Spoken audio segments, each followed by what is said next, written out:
देखिए क्या होता है कि जब बच्चा होता है पूर्व परंपरागत स्तर में, पूर्व परंपरागत स्तर का यहाँ पे टाइम लिखा है कि जब बच्चा होता है अर्थात 0 से 10 वर्ष की अवस्था में। देखिए जब बच्चा पूर्व परंपरागत स्तर में होता है तो उसका पहला चरण होता है दंड या आज्ञा पालन। ओबीडियंस मतलब आज्ञा पालन और पनिशमेंट अर्थात दंड। अर्थात बच्चा क्या सोचता है कि अगर कोई काम मैं करूंगा, अर्थात बच्चे में देखो अभी नैतिकता कुछ नहीं है, क्योंकि मैंने आपको बताया था कि जो पूर्व परंपरागत स्तर होता है बच्चे में नैतिकता नहीं होती है बिल्कुल। तो अभी हम देख रहे हैं चरण 1, जब बच्चा चरण 1 में होता है, तो जब बच्चा बिल्कुल छोटा होता है अर्थात 0 से 10 वर्ष के बीच में होता है, तो यार दंड या आज्ञा पालन, अर्थात बच्चा कोई काम करेगा, कोई आज्ञा का पालन करेगा। जैसे किसी बड़े ने कहा कि भैया, बच्चे से कहा कि पानी लेता हो गिलास, तो बच्चा सोचेगा मुझे पानी लाना चाहिए, अगर मैं पानी नहीं लाऊंगा तो बाद में पापा मुझे डांटेंगे, अर्थात मैं आज्ञा का पालन नहीं करूंगा तो मुझे दंड मिलेगा। ठीक है, आज्ञा पालन और दंड, अर्थात आज्ञा का पालन अगर बच्चा नहीं करेगा तो उसे दिया जाएगा दंड। बच्चे को ये डर होता है, ठीक है, बच्चे को ये डर होता है। ठीक है, इसलिए पहली अवस्था को जो चरण पहला है कोहलबर्ग का, उसे कहा है कोहलबर्ग ने दंड या आज्ञा पालन अभिविन्यास। ठीक है, इसके बाद चरण 2 जो स्तर 1 के अंदर ही आता है, उसे कहा है कोहलबर्ग ने self interest orientation. Self interest तो आप जानते ही होंगे ना, सेल्फ इंटरेस्ट मतलब खुद की रुचि। ठीक है, अर्थात इसमें क्या होता है, जो सेल्फ इंटरेस्ट अर्थात बच्चा क्या करेगा, अपनी रुचि को प्राथमिकता देगा। टिट फॉर टैट, अर्थात टिट फॉर टैट का मतलब क्या होता है, जैसे को तैसा।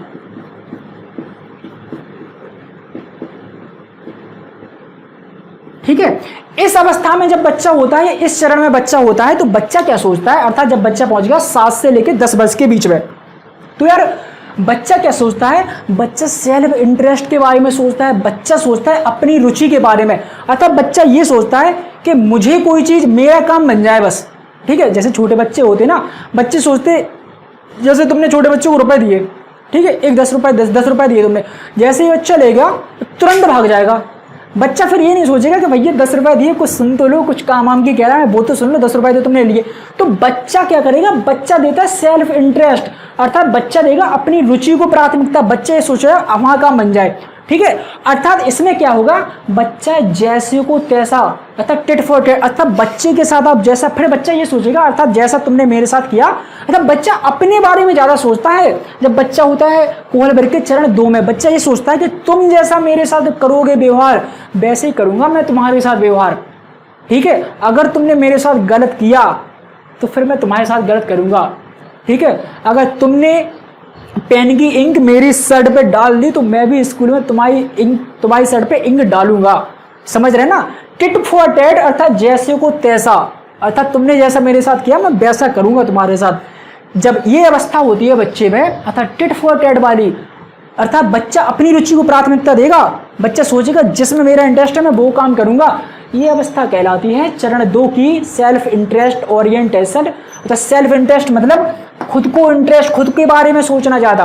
ठीक है, ये था आपका स्तर 1 अर्थात पूर्व परंपरागत अवस्था, यानी जिसे कहते हैं प्री कन्वेंशनल पीरियड।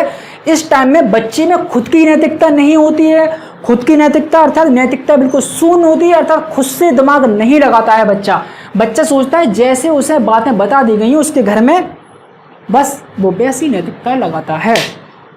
ठीक है, इसके बाद कोहलबर्ग का आता है स्तर 2 अर्थात जिसे कहा जाता है परंपरागत अर्थात कन्वेंशनल पीरियड। अब बच्चा आ गया किशोर अवस्था में, अर्थात 12 से 18 वर्ष की अवस्था में। यहाँ पे देखिए लिखा है किशोर अवस्था, परंपरागत होता है कब, जब बच्चा आता है किशोर अवस्था में। तो अब देखिए स्तर 2 जो है परंपरागत स्तर अर्थात जिसे कन्वेंशनल पीरियड कहा जाता है, कन्वेंशनल पीरियड, इसमें क्या होता है चरण 3 और चरण 4 आते हैं, अर्थात स्टेज 3 और स्टेज 4। स्टेज 3 में अर्थात चरण 3 में कोहलबर्ग ने क्या बताया कि बच्चा क्या करता है, बच्चा होता है वो सोचता है मैं अच्छा लड़का बनूं, या जो लड़की होती है वो सोचती है मैं अच्छी लड़की बनूं।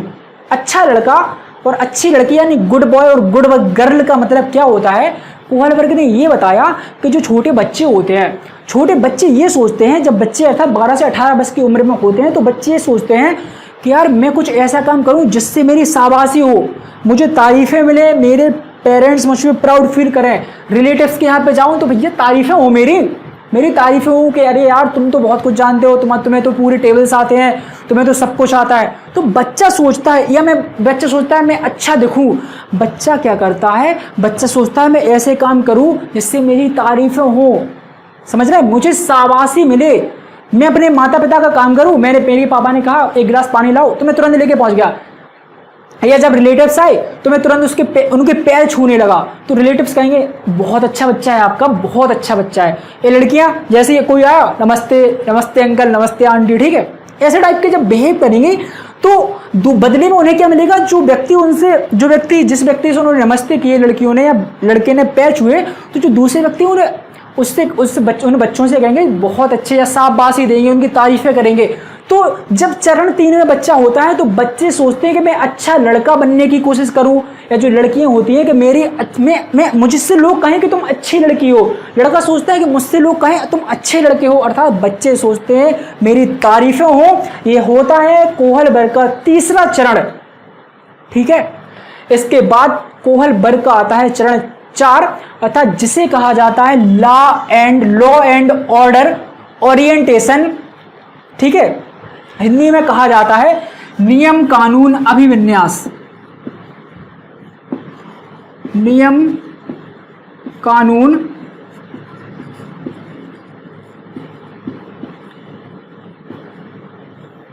अभिविन्यास, हिंदी में लॉ एंड ऑर्डर अर्थात नियम कानून, ओरिएंटेशन को कहा जाता है अभिविन्यास। अर्थात जब चरण 4 में होता है बच्चा, देखिए यहां से नैतिकता आएगी बच्चों में, समझ रहे हैं ना, नैतिकता यहां से स्टार्ट हो जाएगी जब बच्चा होगा स्तर 2 में। स्तर 1 में बच्चे में नैतिकता नहीं होती, नैतिकता का ना अर्थात बच्चा खुद से अपना दिमाग लगाएगा, खुद से मोरल चीजें सोचेगा, खुद से ही तो सोचा भैया बच्चे ने, तभी तो वो सोच रहा है कि मैं अच्छा लड़का बन के मेरी तारीफ हो, अच्छी लड़की में बनूं कि तो मेरी तारीफ करें लोग, ठीक है। तो यहाँ पे बच्चे में आ गई नैतिकता जब बच्चा होता है स्तर 2 में, अर्थात बच्चा होता है किशोरावस्था में। अब क्या हुआ कि इस चरण 4 में जब बच्चा आता है, अर्थात किशोरावस्था की जब समाप्ति होती है, यहाँ लिखा ना आपका कि जब बच्चा स्तर 2 में होता है तब परंपरागत अवस्था में होता है, तो बच्चे में किशोरावस्था में होता है, ठीक है। अब यहाँ पे क्या होता है, जब बच्चा चरण 4 में आता है लॉ एंड ऑर्डर ओरिएंटेशन, अर्थात बच्चा समाज के नियम कायदे कानून को फॉलो करने लगता है, ठीक है।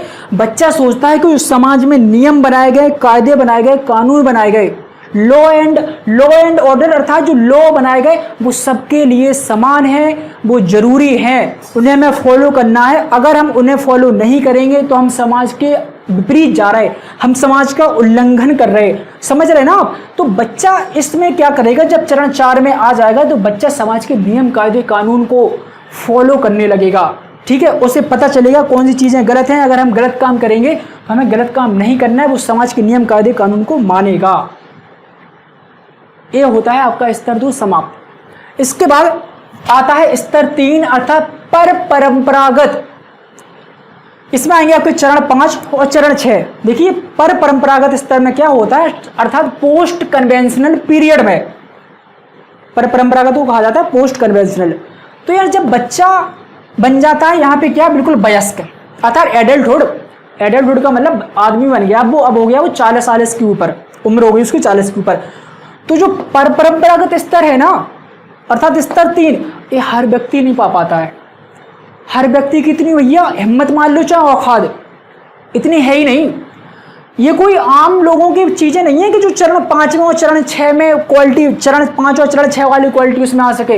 ये आती हैं महान लोगों में, अर्थात जो आप महान व्यक्तित्व की या फ्रीडम फाइटर की जो कहानियां पढ़ते हैं ना, जो स्वामी विवेकानंद, ठीक है, भगत सिंह, सुभाष चंद्र बोस, ठीक है, इन लोगों की जो आप कहानियां पढ़ते हैं ना, ये चीजें ये लोग आते हैं आपके चरण 5 और चरण 6 में। अर्थात जब परंपरागत स्तर में व्यक्ति आता है तो व्यक्ति खुद के बारे में नहीं सोचता है, व्यक्ति सोचता है समाज के बारे में, व्यक्ति सोचता है समाज की भलाई के बारे में, व्यक्ति सोचता है चाहे भैया अपनी बलि लग जाए, अपन कुर्बान हो जाए, लेकिन देश की रक्षा, समाज की रक्षा, लोगों की रक्षा, सोसाइटी की रक्षा मैं वो करूंगा, ठीक है। वो अपने परिवार की फिक्र नहीं करेगा, वो सोचेगा कि अगर किसी व्यक्ति को मेरी वजह से न्याय मिल रहा है और मुझे कोर्ट में बयान देना है तो वो कोर्ट में बयान दे देगा, फिर चाहे उसके उसकी घर वालों की जान क्यों ना चली जाए, कोई उसके घर वालों का मतलब उसके घर वाले चाहे फिर विपत्ति में क्यों ना फंस जाए,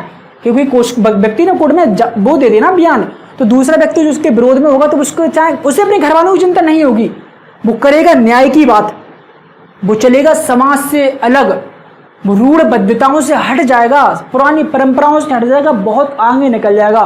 ये भगत सिंह है ना, भगत सिंह ने क्या किया, पूरा अपना सब कुछ कुर्बान कर दिया जब बिल्कुल बहुत छोटी सी उम्र में थे।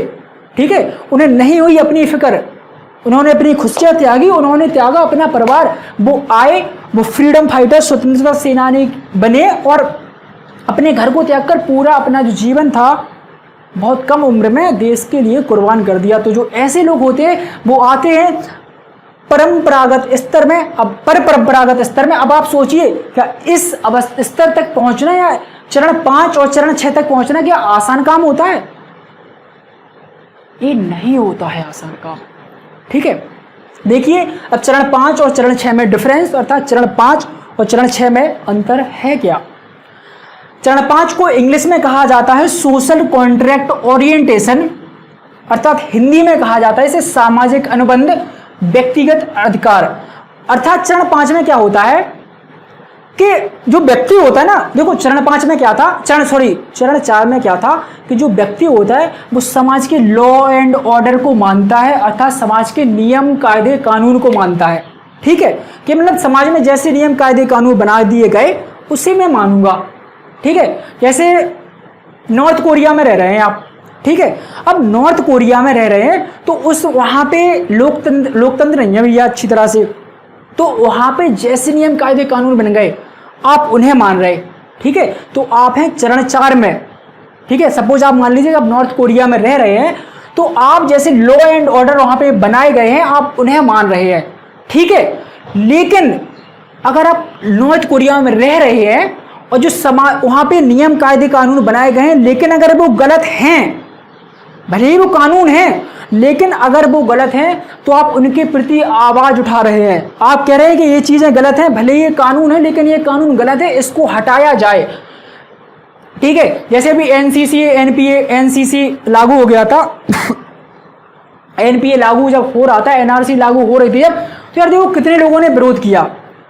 ठीक है, तो कितने लोगों ने विरोध किया, चाहे दिल्ली हो चाहे लखनऊ हो, कितनी भयंकर तरीके से विवाद हुआ था।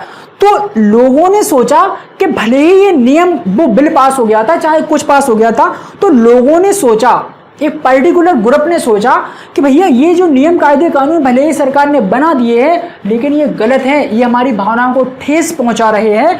तो जब व्यक्ति नियम कायदे कानून से आगे चला जाए, समाज के जो नियम कायदे कानून है आगे चला जाए, व्यक्ति करने लगे अपने इंडिविजुअल राइट की बात, अपने व्यक्तिगत अधिकारों की बात, तो वो पहुंचता है कोहलबर्ग की 5वीं अवस्था में, अर्थात चरण 5 में, जिसे कहा जाता है सोशल कॉन्ट्रैक्ट ओरिएंटेशन, अर्थात for individual right against the law, अर्थात फॉर इंडिविजुअल राइट अर्थात व्यक्तिगत अधिकारों के लिए व्यक्ति क्या करेगा, अगेंस्ट द लॉ, अर्थात नियम कायदे कानून के विपरीत चला जाएगा। ठीक है, चाहे सरकार फिर कुछ भी लागू कर दे, लेकिन अगर व्यक्ति चरण 5 में पहुंच गया तो व्यक्ति को लगेगा ये काम गलत हो रहा है, मैं ये काम नहीं करूंगा, मैं सरकार का करूंगा विरोध। लोकतंत्र है, सबको अधिकार है। तो ये होता है आपका चरण 5, जिसमें व्यक्ति क्या करता है, अपने व्यक्तिगत अधिकारों की बात करता है। अगर उसके व्यक्तिगत अधिकारों का उल्लंघन हो रहा है, चाहे फिर भले ही नियम कायदे कानून बन जाए। और चरण 4 में क्या होता है, चरण 4 में समाज के जो द्वारा जो नियम कायदे कानून बनाए गए हैं उन्हें व्यक्ति करता है फॉलो। ठीक है, इसके बाद चरण 5 हो गया आपका खत्म। देखिए चरण 5 में मैं एग्जाम्पल और यहाँ पे लिखा है कि नॉट पे टैक्स। ठीक है, नॉट पे टैक्स का मतलब ये है कि एक एग्जाम्पल बताता हूं कि चरण 5 में कौन से टाइप के व्यक्ति आएंगे। एक और एग्जाम्पल के जरिए बताता हूं। एक व्यक्ति है जो क्या करता है कि सरकार को भैया टैक्स नहीं देता है। ठीक है, टैक्स नहीं देता है। टैक्स इसलिए वो पे नहीं करता है कि वो कहता है कि जो सरकार है वो ये सरकार जो काम कर रही है वो सरकार भ्रष्ट है। ठीक है, मैं इसको टैक्स नहीं दूंगा।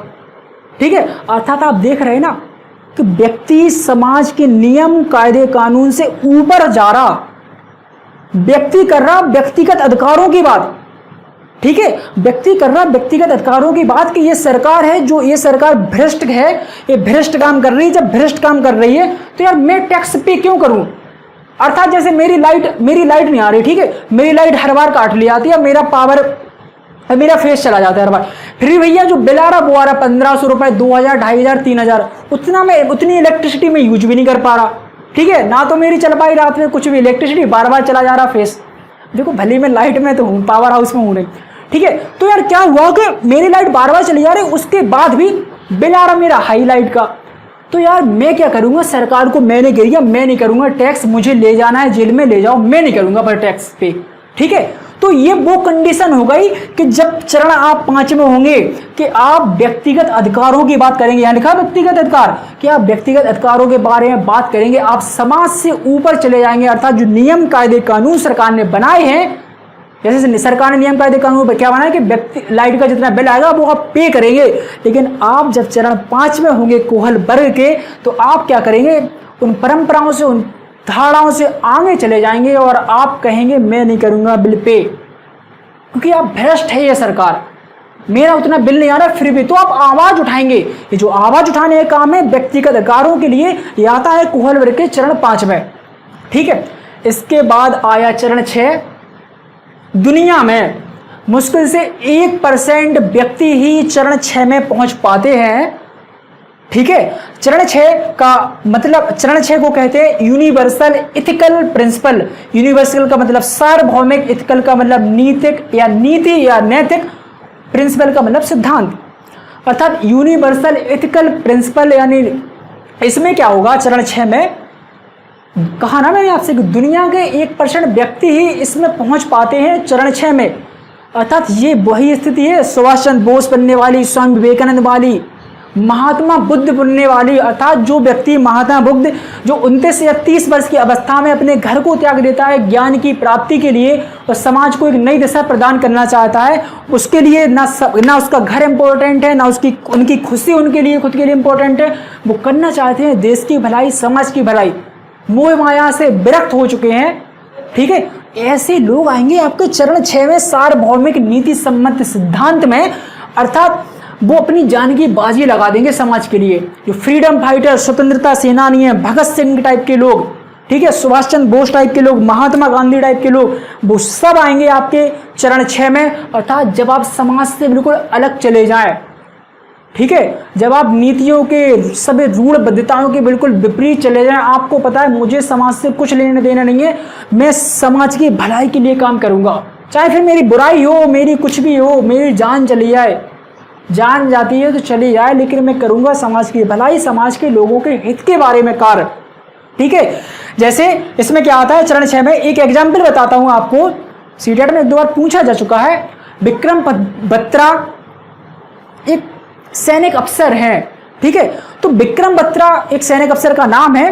वो क्या करते हैं कि अपनी जान की, जब युद्ध होता है सेना का दूसरी सेना से, तो वो अपने देश के लिए अपनी जान की बाजी लगा देते हैं। ये सत्य घटना है। तो विक्रम बत्रा ने अपनी जान की बाजी लगा दी सेना से, दूसरी सेना से लड़ते समय, अर्थात विरोधियों से लड़ते समय। उस समय उन्हें अपनी चिंता नहीं हुई, अपने परिवार की चिंता नहीं हुई, अपने बीवी बच्चों की चिंता नहीं हुई। आप समझ रहे हैं कि व्यक्ति अब अपने घर के बारे में नहीं सोच रहा, अपने बीवी बच्चों के बारे में नहीं सोच रहा, अब व्यक्ति सोच रहा है पूरे समाज के बारे में, अपने देश के बारे में। वो सोच रहा है कि मेरी देश की धरती पर कोई विपक्षी पैर ना रख दे, इसके लिए उन्होंने अपनी जान की बाजी लगा दी। वो व्यक्ति अर्थात विक्रम बत्रा जो हैं वो आएंगे चरण 6 में। अर्थात वो अब अपने बारे में नहीं सोचा, वो बहुत आगे निकल गए हैं।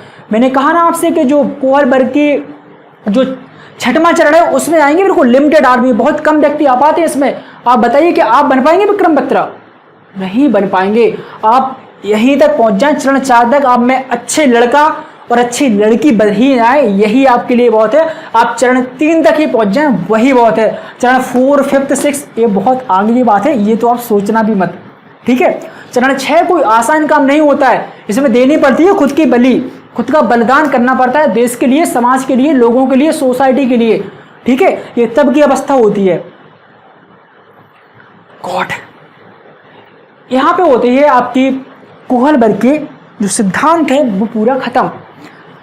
आइए इसके बाद एक चीज और देखते हैं कि जो कोहलबर्ग का ये सिद्धांत है इसकी आलोचनाएं हुई हैं। आलोचनाएं अर्थात लोगों ने इसकी आलोचनाएं की, इस सिद्धांत की, इस सिद्धांत को गलत ठहराया है। लोगों ने क्या किया है, इन्हें क्रिटिसाइज किया है, अर्थात इनकी आलोचनाएं की हैं। क्रिटिसिज्म का मतलब हो रहा है आलोचना करना, ठीक है। तो जो कोहलबर्ग का सिद्धांत था इनकी आलोचनाएं हुई। आलोचना इसलिए हुई कि बहुत से लोगों ने कहा कि यार कोहलबर्ग ने जो अपना प्रयोग किया था बच्चों पर हेंज की कहानी सुनाकर, तो उन्होंने कहा, बहुत से लोगों ने या औरतों ने या महिलाओं ने कहा कि जो जिस आधार पे तुमने बच्चों को बांटा है, स्तर 1 में, स्तर 2 में, स्तर 3 में, अपने अपने अलग अलग चरणों में जो तुमने अपने प्रयोग किए थे ना, अर्थात जो हेंज की कहानी बच्चों को सुनाई थी और फिर उन बच्चों से क्वेश्चन पूछे थे तुमने, क्या पता तुम्हारी जो कहानी सुनाई थी उनमें सभी लड़के ही थे, तुम्हारी कहानी में उनमें कोई लड़की थी ही नहीं, ठीक है।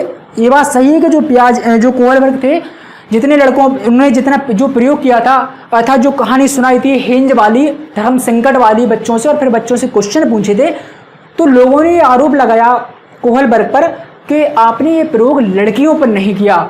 लड़कियां अगर होती तो वो अपने हिसाब से आपको उत्तर बताती कि हेंज का करना क्या सही था, क्या उसका दवाई चुराना सही था, या उसे इस बात का डर क्यों नहीं लगा कि मुझे पुलिस पकड़ लेगी, या मतलब लोगों ने इसलिए आलोचनाएं की कोहलबर्ग के सिद्धांत की कि उन्होंने बताया कि आपका ये सिद्धांत है वो जेंडर बियास्ड है, अर्थात पक्षपातपूर्ण है, पक्षपाती है, अर्थात ये केवल लड़कों के बारे में या बॉयज के बारे में या मैन के बारे में उनकी तर्कणा के बारे में बताता है कि वो कैसे नैतिकता सोचते हैं। आपने औरतों की बात नहीं की अपने सिद्धांत में, इसलिए इनकी आलोचना हुई है, ठीक है। दूसरी बात, not applicable in all cultures, अर्थात यह सभी संस्कृतियों में लागू नहीं होता। सभी संस्कृतियों में कैसे लागू, जैसे कोई बहुत से लोगों ने कहा कि आप स्विट्जरलैंड के, जैसे जो कोहलबर्ग थे वो स्विट्जरलैंड के थे, ठीक है। तो यार बहुत से लोगों ने कहा कि जो कोहलबर्ग थे वो स्विट्जरलैंड के थे, इसमें शायद देख लूंगा स्विट्जरलैंड के हैं या कहीं के, ज़्यादा इंपॉर्टेंट नहीं है आपके लिए। तो बहुत से लोगों ने कहा कि आप जिस देश के हैं, आपने उस देश के लड़कों के ऊपर ये प्रयोग किया, या उस देश के लोगों के ऊपर प्रयोग किया, उस देश के बच्चों के ऊपर प्रयोग किया। आपने उन देश के जो बच्चे हैं उन्होंने अपनी संस्कृति के हिसाब से, अपने कल्चर के हिसाब से उसके अनुसार उसके अपने अनुसार, अपनी संस्कृति के अनुसार अपनी नैतिकता के बारे में बताया। आपने दूसरी संस्कृति के बारे में तो सोचा ही नहीं है। क्या पता अगर आप कुछ आदिवासी समूह के बच्चों पर ये प्रयोग करते, ये हेंज डायलेमा वाली जो हेंज वाली कहानी अगर आप वो सुनाते दूसरे बच्चों को, आदिवासी बच्चों को या किसी दूसरे देश के बच्चों को, तो क्या पता वो अलग उत्तर देते आपको। तो ठीक है, इसलिए इन दोनों वजह से कोहलबर्ग के सिद्धांत की आलोचनाएं हुई हैं बहुत भयंकर तरीके से। फिर भी ये सिद्धांत है बहुत बेहद महत्वपूर्ण है एग्जाम की दृष्टि से। तो आपको समझ में आएगा कि जो कोहलबर्ग के सिद्धांत की जो आलोचनाएं हैं वो क्यों हुई है, क्योंकि कोहलबर्ग ने अपने सिद्धांत में सिर्फ और सिर्फ पुरुषों का प्रयोग अर्थात बच्चों का प्रयोग किया था, उनमें कोई बच्ची नहीं थी। और लोगों ने कहा या औरतों ने कहा कि आपके सिद्धांत में जो आपने नैतिक विकास का सिद्धांत दिया है इसमें कोई भी लड़की नहीं है, तो आप कैसे कह सकते हैं कि जो लड़कों ने ये सोचा है लड़की भी यही सोचेंगी। ठीक है। दूसरी बात, लोगों ने ये कहा कि जो not applicable in all culture, अर्थात सभी संस्कृतियों में ये लागू नहीं होगा आपका सिद्धांत। क्या पता आपने जो आप जैसे आपने जो हेंज वाली कहानी थी, यूरोप की व्यक्ति थी या आप स्विट्जरलैंड के हैं, तो आपने आसपास के बच्चों के अपने आसपास के संस्कृति के हिसाब से बच्चों ने उत्तर दे दिया। लेकिन जो आदिवासी व्यक्ति है या कहीं अलग के व्यक्ति हैं तो वो तो अपने हिसाब से उत्तर देते ना आपको। तो ठीक है, इस वजह से इनकी आलोचनाएं हुई। ये था आपका कोहलबर्ग का नैतिक विकास का सिद्धांत। आइए देखते हैं 2 मिनट के लिए कि कोहलबर्ग से संबंधित एग्जाम में प्रश्न किस तरह से पूछे गए हैं या पूछे जाते हैं। पहली बात आपको ध्यान रखनी है, पूरी साइकोलॉजी में जब भी दिख जाए आपको नैतिक विकास का सिद्धांत किसने दिया था, आपको टिक करना है। नैतिक विकास का जो सिद्धांत था वो दिया था कोहलबर्ग ने। इसके बाद दूसरी बात सबसे महत्वपूर्ण है, बार बार मैं आपसे कह रहा हूँ, चिल्ला कर कह रहा हूँ कि कोहलबर्ग ने नैतिक विकास के स्तर कितने दिए हैं? 3। ध्यान रखना, 3 स्तर दिए हैं नैतिक विकास के। स्तर को इंग्लिश में कहा जाता है लेवल। याद ऐसे रख लेना या ऐसे ट्रिक बना लेना कि जैसे मोबाइल के किसी गेम में होते हैं 3 स्तर या 3 level. Easy level, medium level, hard level, ऐसे जो कोहलबर्ग है उनकी जो नैतिक विकास का सिद्धांत है उसमें 3 लेवल है। जैसे मोबाइल में होती है 100 स्टेज, 10 स्टेज, 15 स्टेज, अर्थात स्टेजें बहुत होती है। ऐसी कोहलबर्ग का जो नैतिक विकास का सिद्धांत था उसमें होती है 6 स्टेज, यानी 6 चरण। ठीक है, इसके बाद 3 लेवल हो गई और 6 चरण हो गए। इसके बाद आपको ये याद रखना है कि जो पहला स्तर होता है, पूछा जाएगा आपसे कि जो दंड और आज्ञा पालन होता है वो कोहलबर्ग की किस अवस्था में आता है या किस स्तर में आता है, तो आपको बताना है वो स्तर 1 में आता है, पूर्व परंपरागत स्तर में आता है। अगर आपसे प्रश्न पूछे लिया जाए कि बच्चा जो है वो लॉ एंड ऑर्डर को मानता है अर्थात समाज के नियम कायदे कानून को मानता है, बताइए आप कि कोहलबर्ग के कौन से स्तर में है, आपको बताना है वो बच्चा है स्तर 2 में अर्थात परंपरागत स्तर में। आपसे प्रश्न पूछ लिया जाए कि विक्रम बत्रा कोई पर्सन है जो समाज के लिए या देश के लिए अपनी जान की बाजी लगा देते हैं, वो अपने घर की चिंता नहीं करते हैं, अपनी लाइफ रिस्क पर लगा देते हैं, बताइए वो फ्रीडम फाइटर अर्थात स्वतंत्र जो है विक्रम बत्रा वो कौन से स्टेज में है या कौन से चरण में है या कौन से स्तर में है। अगर पूछे आपसे कौन से स्तर में है तो आपको बताना है वो स्तर 3 में है। ठीक है, चरण 6 में क्या होगा, यूनिवर्सल इथिकल प्रिंसिपल, अर्थात इसमें एग्जाम्पल है ये एग्जाम्पल, इसमें कौन कौन से लोग आएंगे, फ्रीडम फाइटर अर्थात स्वतंत्रता सेनानी टाइप के लोग आ जाएंगे, और जो विक्रम बत्रा वाला एग्जाम्पल बताया वो लोग आ जाएंगे। ठीक है, और 5वें चरण में आपको कौन सा बताया था मैंने नॉट पे टैक्स, अर्थात वो वाला व्यक्ति जो अपना पे नहीं कर रहा टैक्स, अर्थात टैक्स को नहीं दे रहा है क्योंकि उसे पता है कि सरकार जो है भ्रष्ट है। ठीक है, ये था आपका कोहलबर्ग का नैतिक विकास का सिद्धांत। इसके साथ होता है आपकी साइकोलॉजी का सबसे महत्वपूर्ण अध्याय विकास समाप्त। इसके बाद देखेंगे हम पियाजे, Kohlberg, Sigmund Freud, Vygotsky, Bruner से संबंधित प्रीवियस ईयर के क्वेश्चन जो आपको समझाएंगे।